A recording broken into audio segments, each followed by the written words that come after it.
और अब आपको सीधा लेकर चलते हैं संसद की कार्यवाही में। प्रधानमंत्री नरेंद्र मोदी क्या कुछ कह रहे हैं, सुनिए।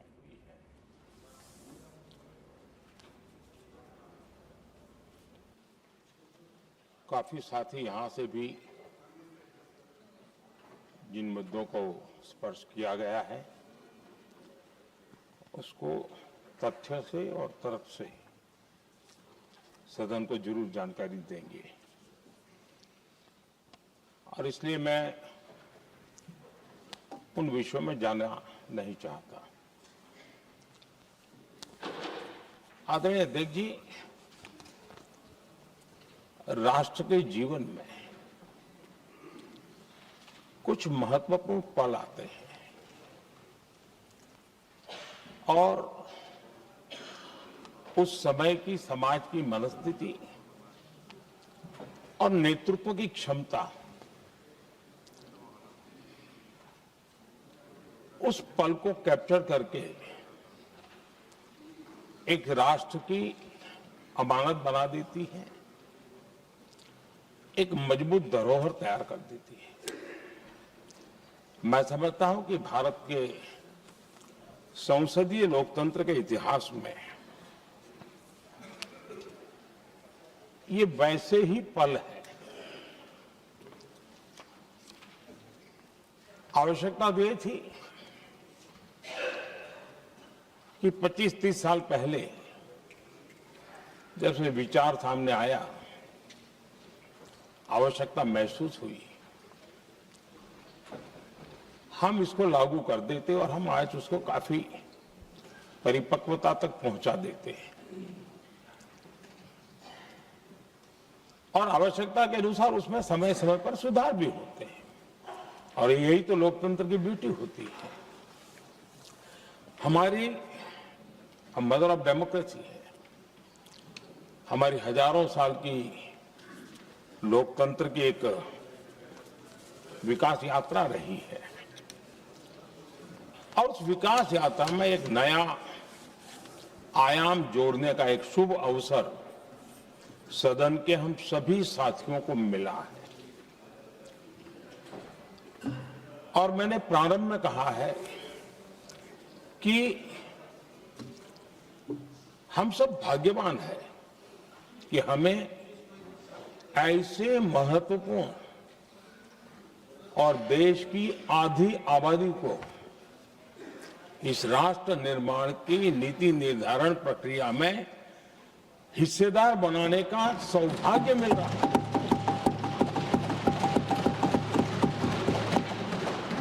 ये हम लोगों के लिए सौभाग्य है, और मैं चाहता हूं कि मेरे सभी माननीय सांसद, मैं इधर उधर की आज बात करना नहीं चाहता हूं, हम सभी सांसद इस महत्वपूर्ण अवसर को जाने न दें। हम भारतीय सब मिल करके देश को नई दिशा देने जा रहे हैं। हमारी शासन व्यवस्था को संवेदनशीलता से भरने का एक सार्थक प्रयास करने के लिए जा रहे हैं। और मुझे विश्वास है कि इस मंथन से जो अमृत निकलेगा वो देश की राजनीति की भी उसके रूप स्वरूप को तो तय करने ही करने वाला है, लेकिन ये देश की दिशा और दशा भी तय करने वाला है। इतने महत्वपूर्ण मोड़ पर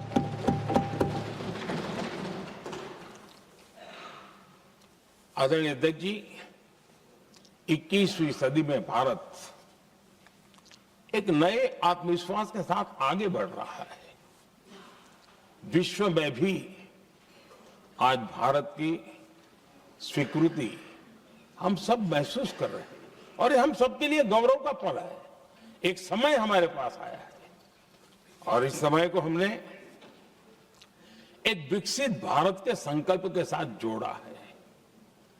और मैं पक्का मानता हूं कि विकसित भारत का मतलब केवल उत्तम प्रकार के रेल, रास्ते, इंफ्रास्ट्रक्चर या कुछ आर्थिक प्रगति के आंकड़े, सिर्फ इतने से ही विकसित भारत की सीमित कल्पना वाले हम लोग नहीं हैं। हम चाहते हैं कि विकसित भारत जिसके नीति निर्धारण में साच अर्थ में सबका साथ सबका विकास का मंत्र समाहित हो, देश की 50% जनसंख्या नीति निर्धारण का हिस्सा बने, ये समय की मांग है। हम पहले ही देरी कर चुके हैं, कारण कोई भी होंगे, जिम्मेवार कोई भी होंगे, लेकिन इस सच्चाई को हमें स्वीकार करना होगा कि जब हम अकेले मिलते हैं तब मानते हैं हाँ यार, लेकिन जब सामूहिक रूप से मिलते हैं, मुझे याद है कि जैसे इसकी प्रक्रिया चली थी, सभी दलों से मिलना हुआ है, एक दल को छोड़ करके जिन जिन से मिलना हुआ है हर एक ने सैद्धांतिक विरोध नहीं किया है। बाद में जाकर के जो कुछ भी हुआ होगा, राजनीतिक दिशा पकड़ी जा रही है, लेकिन जो राजनीतिक दिशा में ही सोचते हैं, मैं उनको भी एडवाइस करना चाहूंगा, एक मित्र के रूप में एडवाइस करता हूं और सबको काम आएगी। हमारे देश में जब से विमेन रिजर्वेशन को लेकर के चर्चा हुई है और उसके बाद जब जब चुनाव आया है, हर चुनाव में महिलाओं को मिलने वाले इस अधिकार का जिसने विरोध किया है, जिसने विरोध किया है, देश की महिलाओं ने उन्हें माफ नहीं किया है। उनका हाल बुरे से बुरा किया है। लेकिन ये भी देखिए कि 24 के चुनाव में ऐसा नहीं हुआ।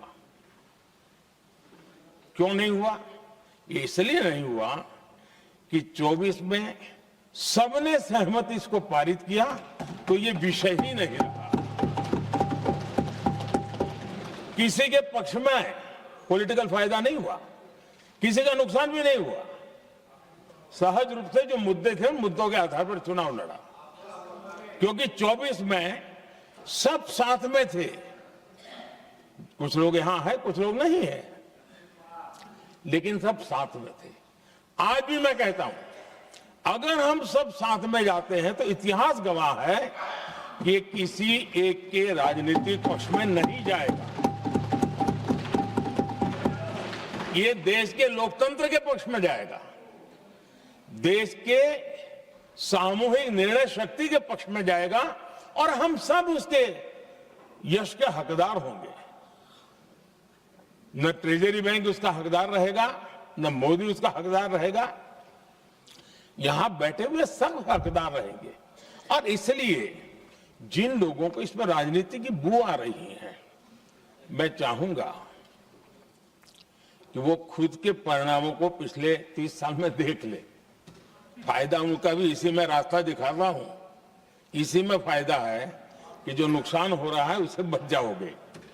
और इसलिए मैं समझता हूं कि इसको राजनीतिक रंग देने की जरूरत नहीं है। आदरणीय अध्यक्ष जी, मुझे याद है तब तो मैं शासकीय व्यवस्था की राजनीति में नहीं था, मैं एक संगठन के कार्यकर्ता के नाते काम करता था। उस समय एक चर्चा सुनने को मिलती थी गलियारों में कि देखिए ये कैसे लोग हैं,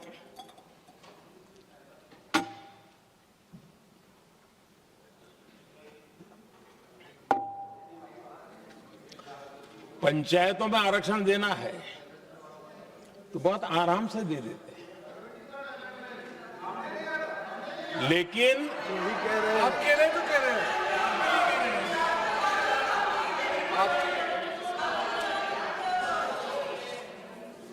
पंचायतों में आरक्षण देना है तो आराम से देते हैं, क्योंकि उसमें उनको खुद का पद जाने का डर नहीं लगता है।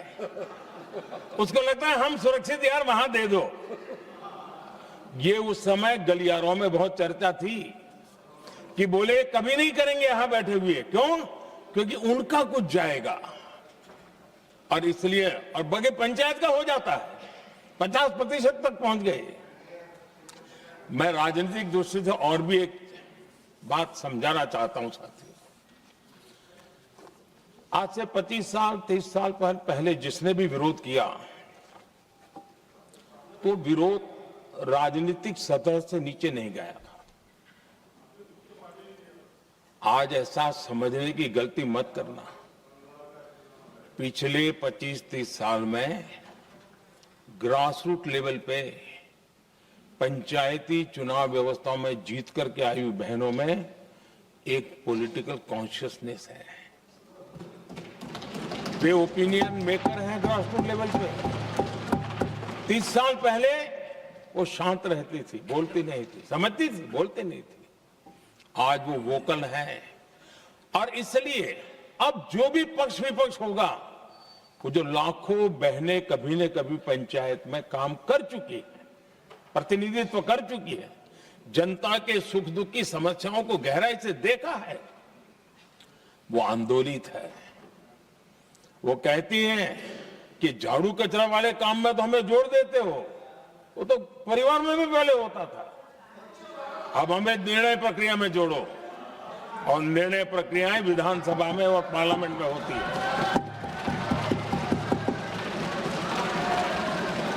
और इसलिए मैं राजनीतिक जीवन में जो लोग प्रगति चाहते, मैं किसी भी सांसद की बात करता हूं, किसी भी एमएलए की बात करता हूं, ये दल वो दल की बात मैं नहीं कर रहा हूं। जो भी राजनीतिक जीवन में सफलतापूर्वक आगे बढ़ना चाहते हैं, उनको ये मान के चलना पड़ेगा कि पिछले 25-30 साल में लाखों बहनें ग्रास रूट लेवल पर लीडर बन चुकी हैं। अब उनके अंदर सिर्फ यहां 33% का नहीं, वहां भी वो आपके फैसलों को प्रभावित करने वाली है। और इसलिए जो आज विरोध करेंगे, उसको लंबे समय तक कीमत चुकानी पड़ेगी, लंबे समय तक कीमत चुकानी पड़ेगी।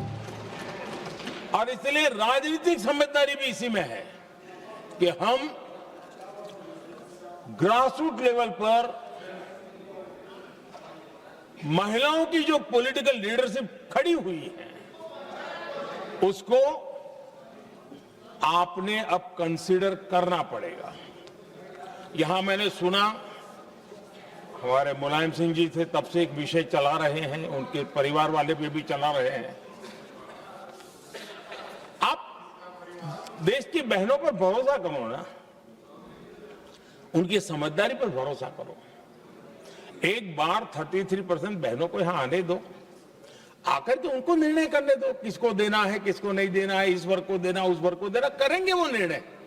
हम उनके सामर्थ्य पर आशंका क्यों करते भाई? एक बार आने तो दो, उनको आने तो दो। जब आएंगे तो 34 पे, और दूसरा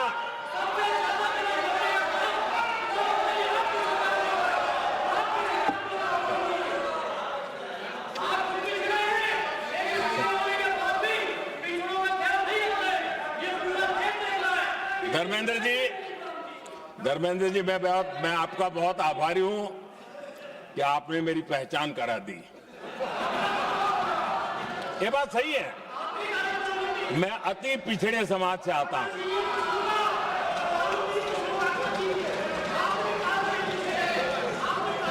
धर्मेंद्र जी, मैं आपका बहुत आभारी हूं, और अखिलेश जी मेरे मित्र हैं, तो कभी कभी मदद कर देते हैं।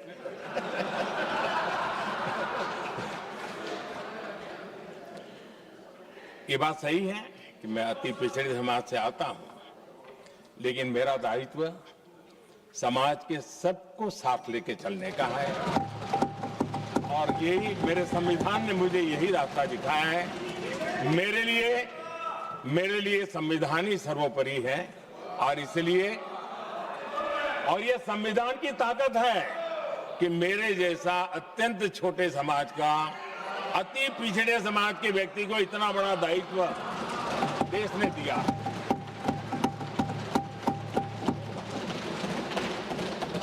और इसलिए मैं तो देशवासियों का ऋणी हूं और मैं तो संविधान निर्माताओं का ऋणी हूं कि जिसके कारण आज मैं यहां हूं। लेकिन आदरणीय अध्यक्ष जी, पिछड़ी जाति का स्वीकार कर रहे हैं, लेकिन हम पिछड़ी जातियों के साथ अन्याय न करें, इतना निवेदन है। आदरणीय अध्यक्ष जी, आज जीवन के हर क्षेत्र में हम देखें कि नारी शक्ति देश के गौरव को बढ़ाने वाले परचम लहराने में कहीं पीछे नहीं है जी। हम गर्व कर सकें इस प्रकार से जीवन के अलग अलग क्षेत्रों में आज हमारी माताएं बहनें बहुत बड़ा योगदान, हमारी बेटियां तो कमाल कर रही हैं जीवन के हर क्षेत्र में।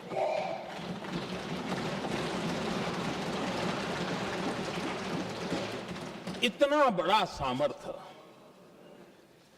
उसको हम हिस्सेदारी से रोकने के लिए क्यों इतनी ताकत खपा रहे हैं जी? उनके जुड़ने से सामर्थ्य बढ़ने वाला है। और इसलिए मैं आज अपील करने आया हूं आपके पास कि इसको राजनीति के तराजू से मत तोलिए। यह राष्ट्रहित का निर्णय है।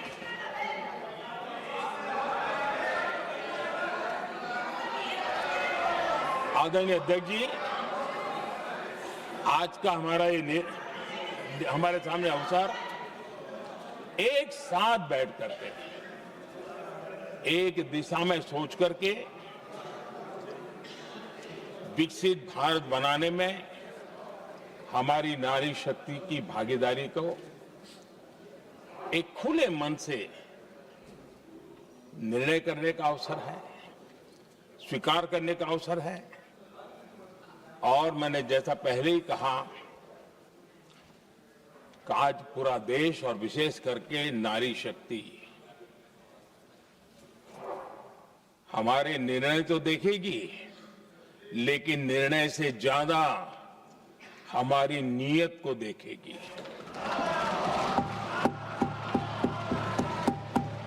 और इसलिए हमारी नीयत की खोट देश की नारी शक्ति कभी माफ नहीं करेगी।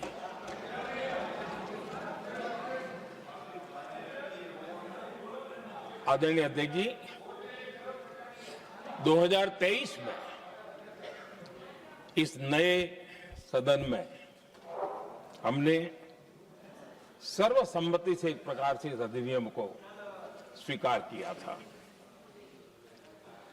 पूरे देश में खुशी का वातावरण बना, उस पर कोई राजनीतिक रंग नहीं लगे और इसलिए वो कभी राजनीतिक इश्यू भी नहीं बना। तो एक अच्छी स्थिति है। अब सवाल ये है कि हमें कितने समय तक इसको रोकना है।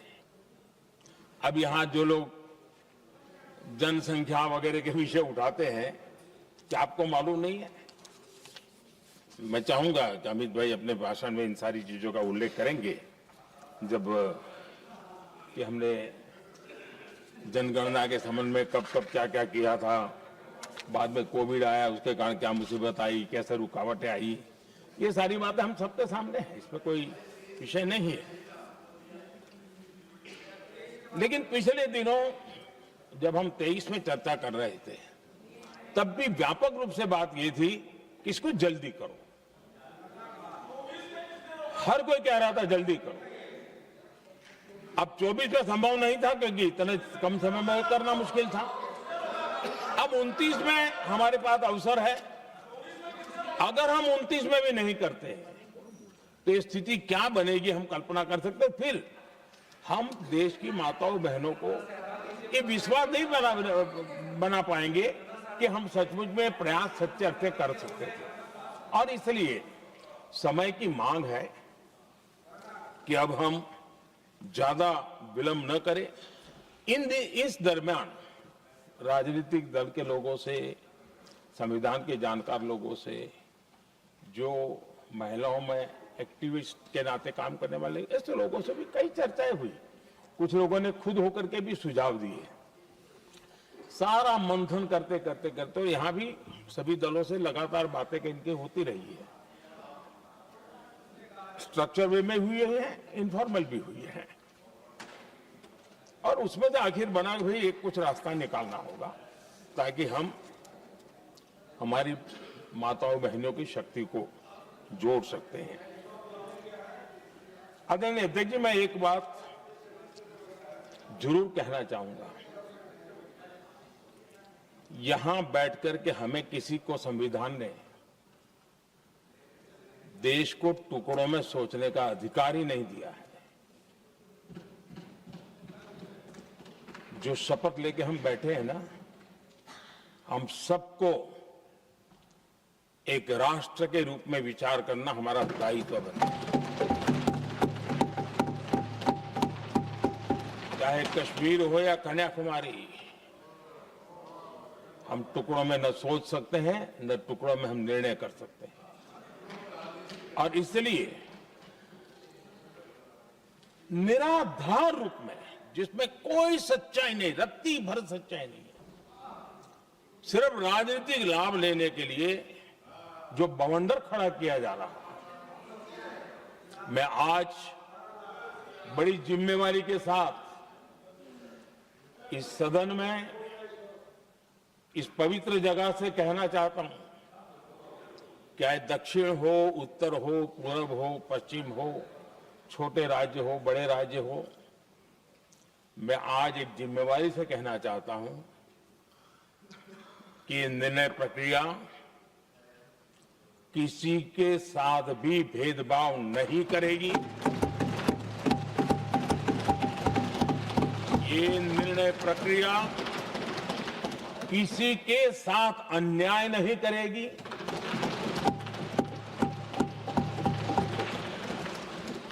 भूतकाल में जो सरकारें रही और जिनके कालखंड में जो परिसीमन हुआ और जो अनुपात उस समय से चला आ रहा है, उस अनुपात में भी कोई बदलाव नहीं होगा और वृद्धि भी उसी अनुपात में होगी।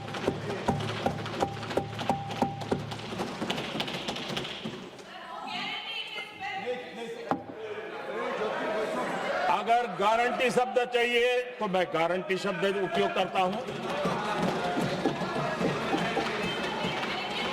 वादा की बात करते हो तो मैं वादा शब्द उपयोग करता हूं। अगर तमिल में कोई अच्छा शब्द हो तो वो भी मैं बोलने के लिए तैयार हूं, क्योंकि जब नियत साफ है तो फिर शब्दों का खेल करने की हमें जरूरत नहीं है जी।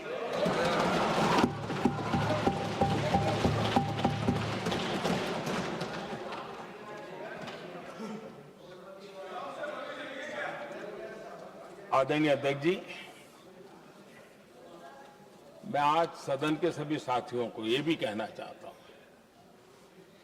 कि साथियों, हम भ्रम में न रहे।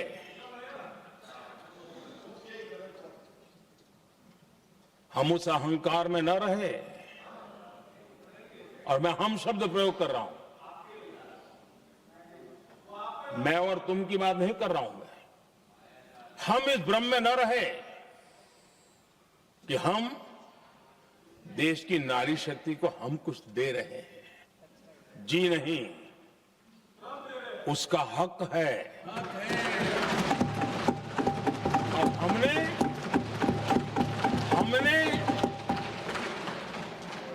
कई दशकों से उसको रोका हुआ है। आज उसका प्रायश्चित करके हमें उस पाप में से मुक्ति पाने का यह अवसर है।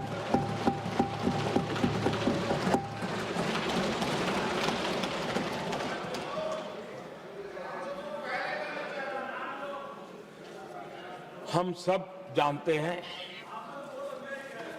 हर एक ने कैसे चालाकी की है, हर बार चतुराई की। बिल्कुल हम तो इसके पक्ष में ही हैं, लेकिन हम इसके साथ ही है, लेकिन हर बार कोई न कोई टेक्निकल पूंछ लगा दी इसको और इसको रोका गया। हर बार ऐसी ऐसी चीजें लाई गई है।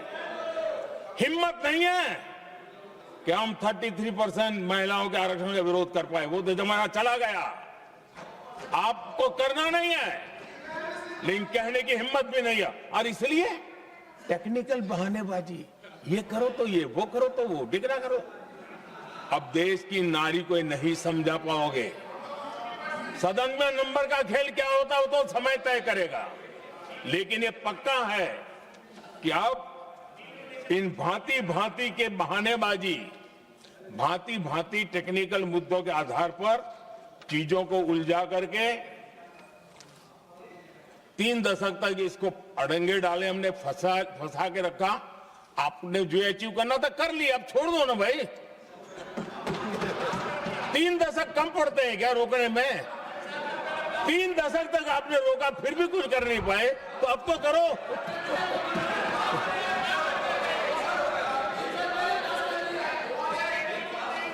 आदरणीय अध्यक्ष जी,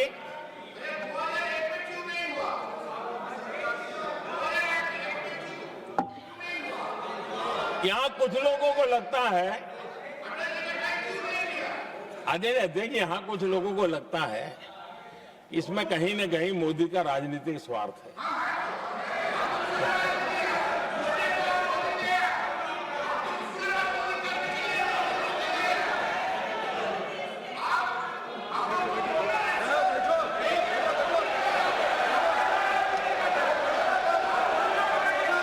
अरे भाई, इनको बोलने दीजिए, वहां पर बेचारे को मुंह पे ताला लगा हुआ है, वो बगल में कोई बोलने नहीं देता उसको।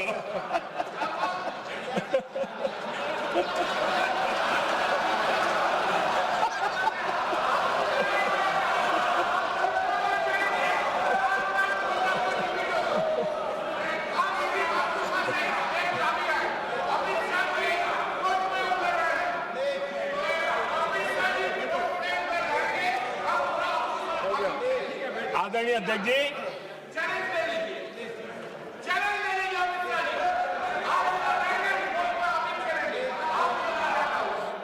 आदरणीय अध्यक्ष जी, देखिए, इसका अगर विरोध करेंगे तो स्वाभाविक है कि राजनीतिक लाभ मुझे होगा, लेकिन साथ चलेंगे तो किसी को भी नहीं होगा, ये लिख के रखो। किसी को नहीं रहेगा, क्योंकि फिर अलग पहलू हो जाता है, फिर किसी को फायदा नहीं होता। और इसलिए हमें क्रेडिट नहीं चाहिए। जैसे ये पारित हो जाए, मैं कल एडवर्टाइजमेंट दे करके सबका धन्यवाद करने के लिए तैयार हूं, सबकी फोटो छपवाने के लिए तैयार हूं। क्रेडिट आप ले लो, चलो। क्रेडिट की चिंता है क्या है जी? ले लो ना क्रेडिट। आपको जिसकी फोटो छपवानी है सरकारी खर्चे से हम करवा देंगे।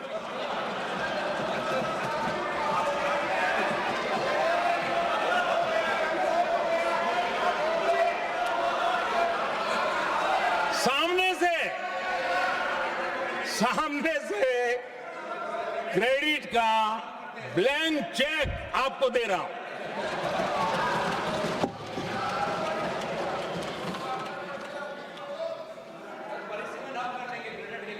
आदरणीय अध्यक्ष जी, हमारी संसदीय लोकतंत्र में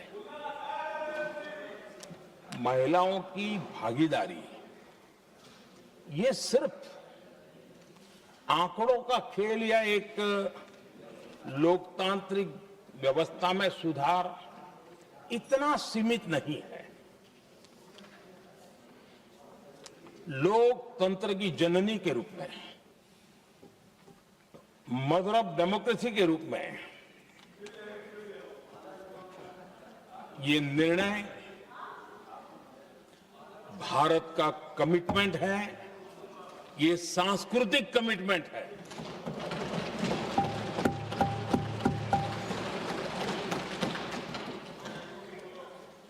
और इसी कमिटमेंट के कारण पंचायतों में ये व्यवस्था बनी और अब तो 20 से अधिक राज्य है जहां 50% हुआ है। देश, और हमने अनुभव किया है, मुझे लंबे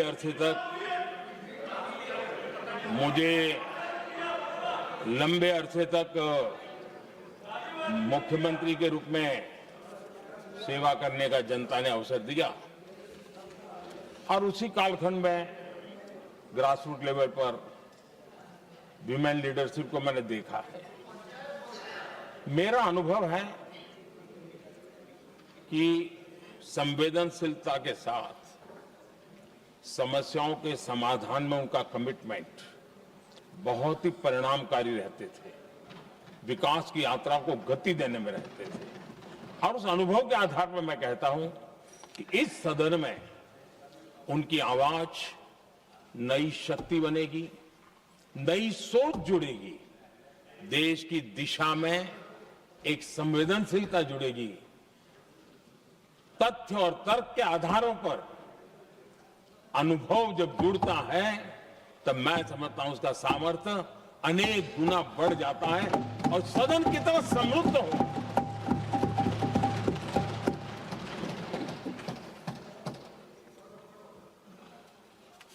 आदरणीय अध्यक्ष जी, हमारे देश में अनुभवी नारी शक्ति की कोई कमी नहीं है, सामर्थ्यवान में कोई कमी नहीं। हम भरोसा करें वे कंट्रीब्यूट करेंगे, बहुत अच्छा कंट्रीब्यूट करेंगे।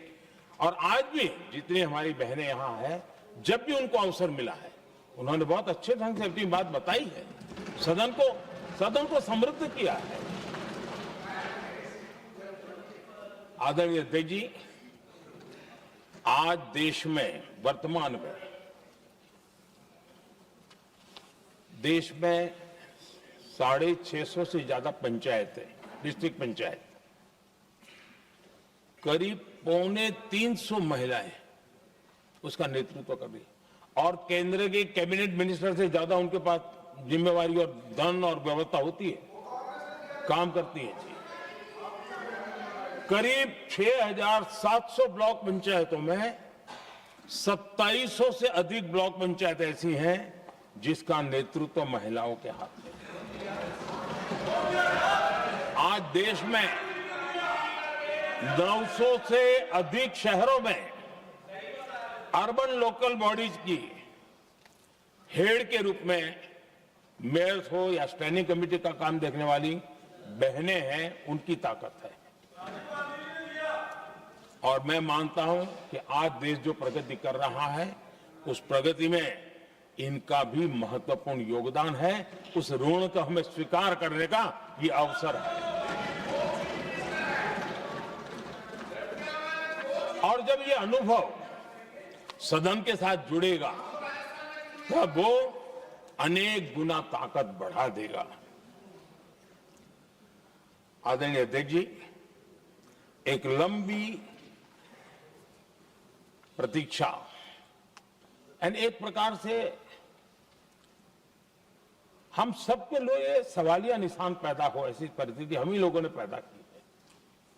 ये अवसर है कि हम पुरानी जो कुछ भी मर्यादाएं रही होगी, मुश्किलें रही होगी, उसे बाहर निकले, हिम्मत के साथ हम आगे बढ़े और नारी शक्ति का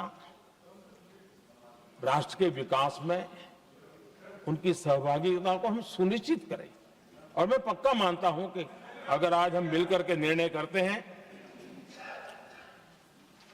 और मैं तो आग्रह करूंगा कि हमें सर्वसम्मति से इसको आगे बढ़ाना चाहिए। और जब सर्वसम्मति से बढ़ता है तो ट्रेजरी बेंच पर एक दबाव रहता है जी, उनको भी लगता है नहीं भाई सबका इसमें हक है, हर एक की बात मान के चलो, कोई नुकसान नहीं है। सामूहिक शक्ति से तो अनेक परिणाम हमें अच्छे मिलते हैं। आदरणीय अध्यक्ष जी, मैं ज्यादा समय न लेते हुए इतना ही कहूंगा कि इसको राजनीति के तराजू से न तोलें।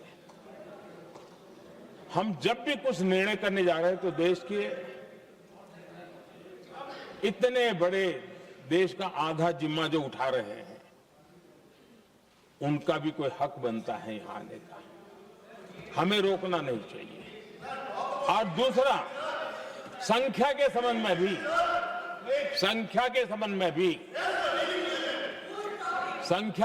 में भी एक मत पहले से बनता आया था, चर्चा थी कि साहब ये जो है इनका कम मत करो, अधिक कर दो तो जल्दी हो जाएगा।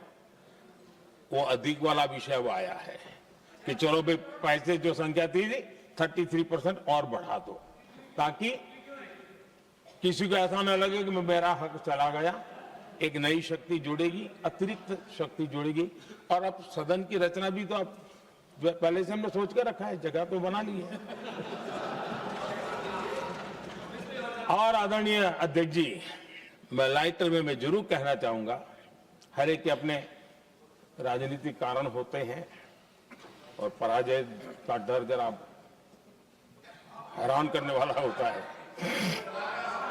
लेकिन अपने यहां जब कोई भी शुभ काम होता है उसको नजर न लग जाए, इसलिए काला टीका लगाने की परंपरा है। मैं आपका धन्यवाद करता हूं काला टीका लगाने के लिए। बहुत बहुत धन्यवाद।